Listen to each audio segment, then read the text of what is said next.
Hello दोस्तों, जैसा आप लोगों को पता है कि यूपी टीजीटी 2021 का पेपर भी हो गया है, आंसर की भी आ गई है और सिलेक्टेड कैंडिडेटों का नाम भी आ गया है। बात करें हम 2027 टीजीटी के लिए, तो इसकी अधियाचन बहुत जल्द ही आपके सामने को देखने को मिलेगी। लगभग 27,000 प्लस पदों की भर्ती होनी है। टीजीटी 8 की बात करें हम तो इस बार प्रावैधिक कला वालों को मौका दिया जाएगा। उसी के संबंध में आज हम प्रथम अध्याय शुरू करते हैं भारतीय प्रागैतिहासिक चित्रकला के बारे में। आपको एकदम बेसिक और एनसीईआरटी से लेते हुए मैं आपको पूरा डिटेल समझाने का प्रयास कर रहा हूँ। चलिए स्टार्ट करते हैं। प्रागैतिहासिक कला का अर्थ क्या होता है? तो ऐतिहासिक काल से पूर्व की कला को हम क्या कहते हैं? प्रागैतिहासिक काल कहते हैं। क्वेश्चन हमारा आता है कि आदिकाल की चित्रकला कब से कब तक मानी जाती है? तो ये हमारा 3000 से लेकर 5000 तक मानी जाती है। प्रीहिस्टोरिक इंडिया 1950 में यह पुस्तक किसके द्वारा लिखी गई थी? तो स्टुअर्ट पिगॉट के द्वारा लिखी गई थी। आता है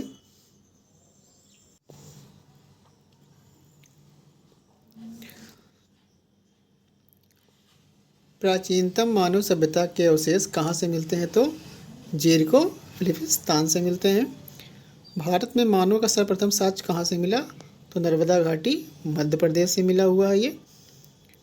भारतीय चित्रकला का इतिहास कितने वर्षों पुराना है? तो लगभग 7000 वर्षों पुराना है। भारतवर्ष में प्रागैतिहासिक चित्रों की खोज सर्वप्रथम कहाँ हुई थी? तो ये मिर्ज़ापुर में हुई थी, जो मिर्ज़ापुर उत्तर प्रदेश में स्थित है। भारत में प्रागैतिहासिक चित्रों की खोज का श्रेय किसको जाता है? तो अंग्रेजों को जाता है ये। प्रागैतिहासिक चित्रकला का काल विभाजन देख लें हम, तो पूर्व पाषाण काल ये कब से कब तक है? तो 30,000 से लेकर 25,000 के बीच में है। मध्य पाषाण काल की बात हम करें तो 25,000 से लेकर 10,000 ईसा पूर्व तक।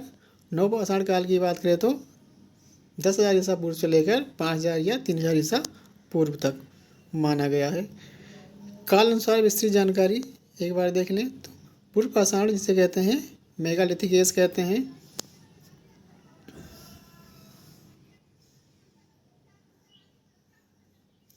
मेगालिथिक एज में पूर्व पाषाण कालीन मानव कहाँ रहता था? तो प्राकृतिक निर्मित गुफाओं में, अर्थात मानव पहले किस में रहता था? गुफाओं में रहा करता था। मानव सर्वप्रथम धरती पर कब और कहाँ आया था? तो मानव सर्वप्रथम धरती पर प्लाइस्टोसीन अर्थात न्यूनतम युग के आरंभ में अफ्रीका में आया था। अब करें, हाल ही में महाराष्ट्र के बोरी नामक स्थान पर खुदाई से मिले अवशेषों के आधार पर मानव का अस्तित्व माना जाता है। लगभग कितना माना जाता है? लगभग 14 लाख वर्ष पहले माना जाता है।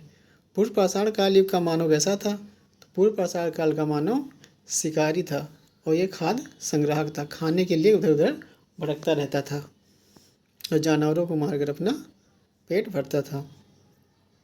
पूर्व पाषाण युग का मानव अपने हथियार किस पत्थर से बनाता था? तो ये हो जाएगा क्वार्टजाइट पत्थर हो जाएगा। उससे मानव हथियार बनाना आरंभ किया था। सर्वप्रथम आग का आविष्कार किस काल में हुआ? ये पूर्व पाषाण काल में हुआ। अब हम देख लें मेगालिथिक एज, जिसे कहते हैं मध्य पाषाण काल।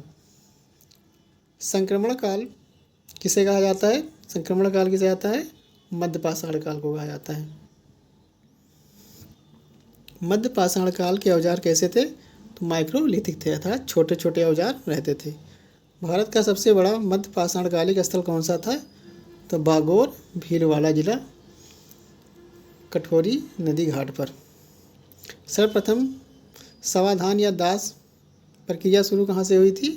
मध्य पाषाण काल से जानकारी हमको मिलती है। पशुपालन का प्राचीनतम साक्ष्य कहाँ से मिलता है?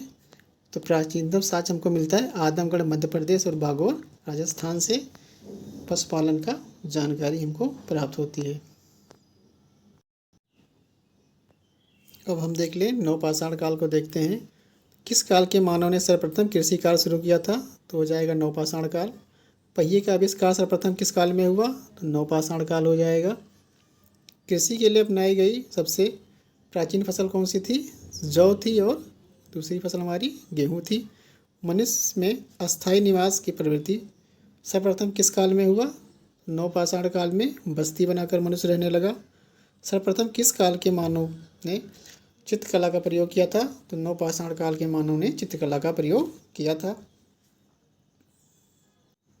अब हम देख लें प्रागैतिहासिक चित्रकला के प्रमुख केंद्र कौन कौन से थे। तो पहला हमारा हो जाएगा मिर्ज़ापुर। मिर्ज़ापुर हमारा कहाँ पे है? ये तो उत्तर प्रदेश में है। मिर्ज़ापुर क्षेत्र की किन पहाड़ियों पर भारतीय चित्रकला का चित्र दिखाई गया है? तो कैमूर की पहाड़ियों पर। मिर्ज़ापुर में कुल कितनी गुफाएं हैं? तो 100 गुफाओं का चित्र जानकारी मिलता है हमें। घायल सुअर का सर्वप्रथम चित्र कहाँ पे मिला हमें? तो घायल सुअर सर्वप्रथम भंडारिया मिर्ज़ापुर से मिला। लखुनिया दरी में किसका दृश्य अंकित है? तो नृत्य करते हुए हाथी का दृश्य अंकित किया गया है वहाँ पे। सिंघनपुर की बात करें तो सिंघनपुर हमारा छत्तीसगढ़ में है। सिंघनपुर कहाँ स्थित है? तो रायगढ़ जिले के माट नदी के तट पर। एक घायल भैंसा तीरों से बेधा हुआ दम तोड़ता हुआ दिखाई देता है हमें। तो ये कहाँ पे है? सिंघनपुर में है। पंचमढ़ी की बात करें तो पंचमढ़ी हमारा मध्य प्रदेश में है।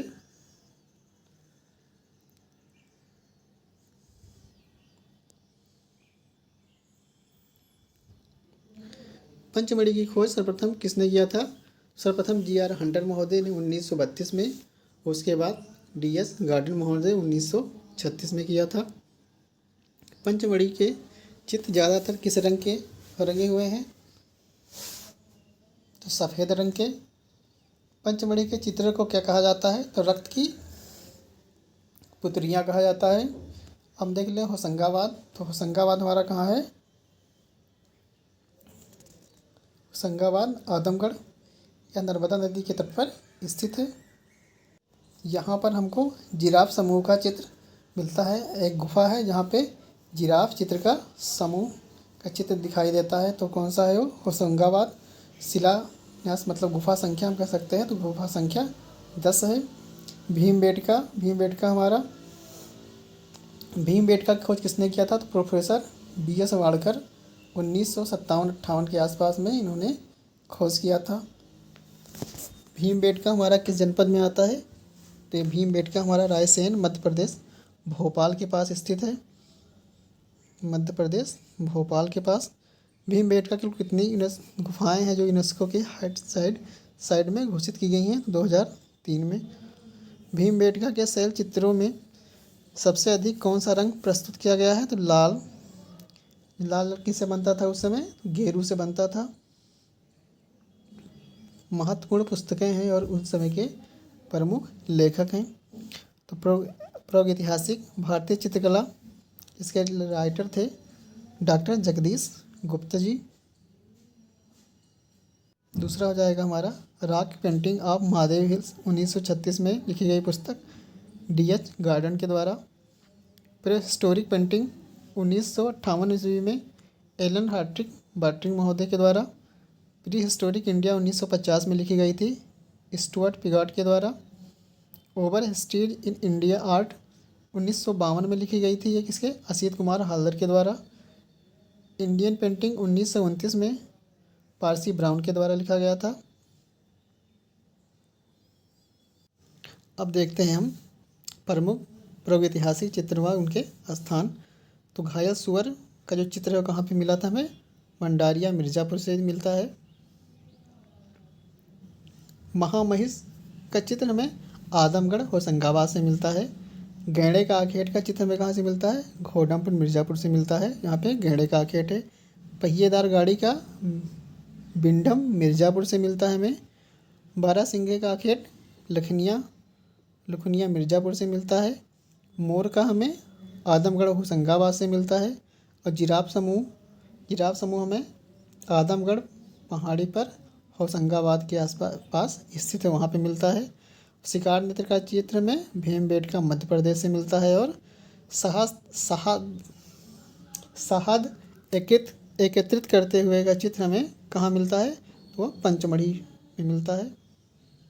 अब हम देखेंगे प्रागैतिहासिक चित्रों की विशेषताएं एवं उनके उद्देश्य क्या थे। तो चित्रों की रचना के पीछे पीछे कौन सी भावना निहित थी, तो भय, जादू, टोना, टोटका। भय हो गया, जादू, टोना, टोटका, चिर स्मृति, विजय, ये सब हमारे चित्रों के पीछे की भावना थी। प्रागैतिहासिक चित्रों में क्या परिलक्षित होता था, तो आदि मानव का दैनिक जीवन। प्रागैतिहासिक चित्रों में प्रधानता किसकी थी, तो रेखाओं की प्रधानता थी। अधिकांश प्रागैतिहासिक चित्रों में किस रंग का प्रयोग किया गया था, तो लाल रंग, गेरू का प्रयोग किया गया था। मानव लोग चित्रकला में किस प्रकार का रंगों का प्रयोग करते थे, तो मानव लोग उस समय चित्रकला में खनिज रंग अथवा भूमज रंग से हिरोजी, रामरज, खड़िया, इन रंगों का प्रयोग करते थे। ये हमारा था अध्याय फर्स्ट का प्रागैतिहासिक काल का यूनिट फर्स्ट में जो महत्वपूर्ण टॉपिक थे, उनके जितने भी क्वेश्चन परीक्षा में आए हुए हैं प्रीवियस ईयर में, उन्हीं को उठा के रखा गया है। आशा करते हैं ये हमारा पार्ट 1 है, पार्ट 2 हमारा आएगा प्रश्नोत्तर के सीरीज में। आशा करते हैं कि आपको वीडियो अच्छा लगा होगा।